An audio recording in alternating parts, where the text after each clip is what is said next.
It's undeniable that Brian Albert, and by extension his entire family, were deeply feared.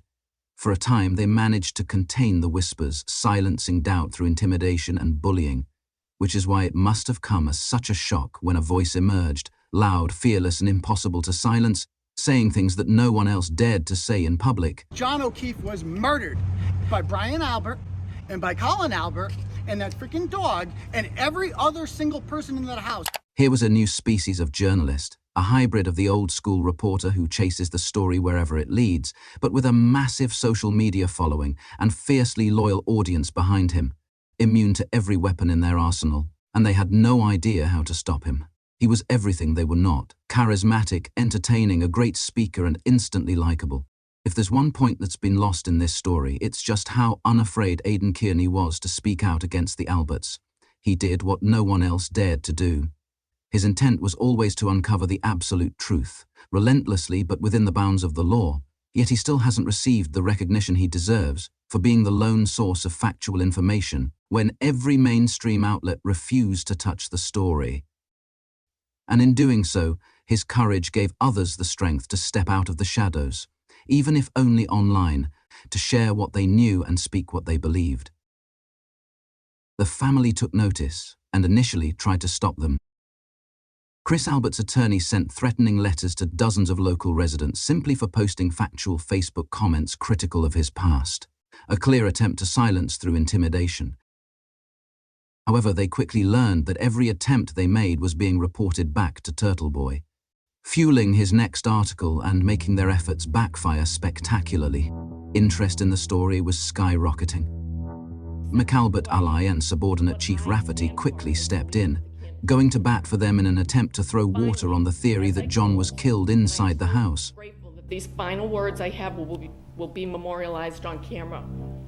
No matter what the jury decides in the O'Keefe case, I will always be able to look in any mirror I pass.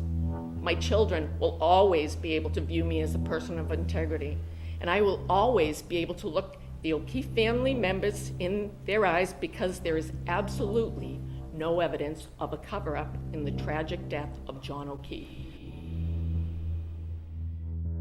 It's exactly statements like this that helped cover up the truth. The irony.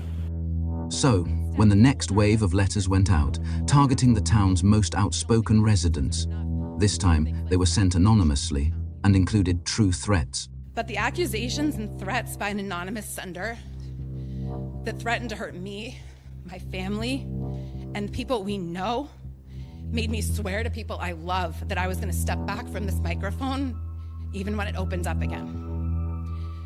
But I find myself here because I still believe in the democratic process and in talking through issues face to face, even when we're shaking and really, really scared, rather than threatening people behind closed doors. Uniformly, the harassers are McCabe and Albert supporters with fake accounts they wrongly, very wrongly think can't be traced. I was harassed by an Albert supporter who brought my dead father into it. My dead father, a World War II combat hero. I am one of the 4 people, as you know, because the letter was forwarded to you, that received the intimidating letter in the mail. And I'm not going to give that letter any credence. It was written by a few people, clearly, and it had lies in it. And some of the things that were in there, and I want you to know, is that they said to us, you have chosen to insert yourself into an unimaginable situation. Why would any of you want to do this is beyond us. There are just a few facts people eagerly shared, and these were the lies that they told about us and our family. The authors of the letters included paragraphs of salacious lies about each recipient, including their families, threatening to spread them unless they stopped speaking out about the case, also known as blackmail. There's a section, I'm not even going to give that any credence because it's made up. Imagine a deep dive. This is to quiet us. Imagine a deep dive of family, friends, extended families, neighbors, and coworkers. We will make sure they know this is curiosity of you. Fact or fiction, it sticks forever on the internet. At the next meeting, Jen McCabe's older sister responded to the threats made against Karen Reed supporters in the letters. Matt and Jen also attended. some residents tearfully spoke about anonymous harassment and fearing for the safety of their families due to receiving a mildly contentious letter. Have you been blind to the constant, vicious, hateful, abusive posts, letters, memes, messages, calls, visits, name-calling, and profanity that has been directed at my family and friends for the past 8 months on social media? Unsurprisingly, she draws a flawed comparison to her own family, ignoring the fact that the 4 Karen Reid supporters were threatened for simply demanding Chris Albert's resignation. A few months later, while Aiden was jailed in retaliation for his investigative work, I ran into them at a hearing. Jen made sure to let me know she knew who I was. Hi.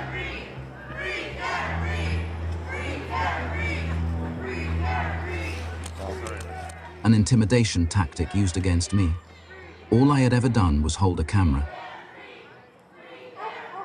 But it didn't feel the same without Aiden, which was the entire point of locking him up. I got a good clip. It's important to note that no one can be held responsible for the actions of another, and we don't know who sent the anonymous letters.